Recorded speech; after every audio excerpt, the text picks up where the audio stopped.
Well, there's very good news as far as the EPF front is concerned. And before I go ahead and explain what is the increase in the number of subscribers to the EPFO scheme is concerned, let's talk about the numbers and the statistics and figures some, because that gives a cue and clue to what really is the scene as far as the economic front in the country is concerned.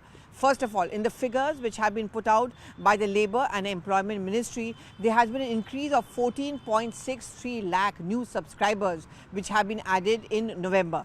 Now, this means that there has been an increase of at least 7%, 9% from October to November. There also has been an increase of 4.88% rise in the number of members on a year-to-year basis. This is a very important benchmark because every time there is an addition of the numbers on the EPF into your payrolls, which means two things. One, employment opportunities are increasing, and second, you are coming into that salary bracket as per which you are deducting the PF from your salary. But there is more good news ahead.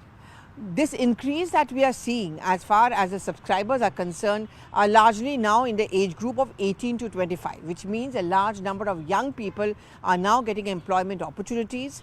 There are new avenues which are opening up for them.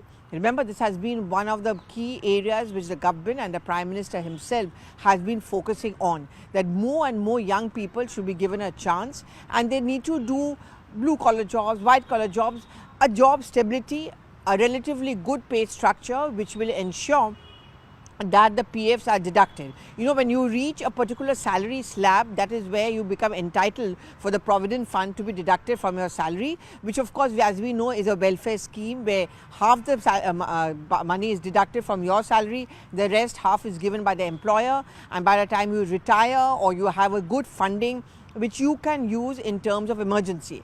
But this is not all.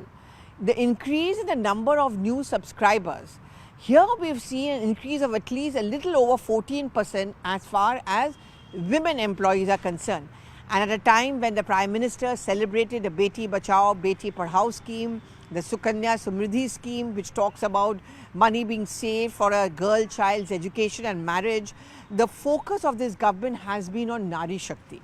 The focus of the government has been that we can only talk about women empowerment clearly and categorically when there is more and more women who are joining jobs, and not just menial jobs, which are well-paying jobs, which are respectable ones, which also match up to their stature as well as education and the capability.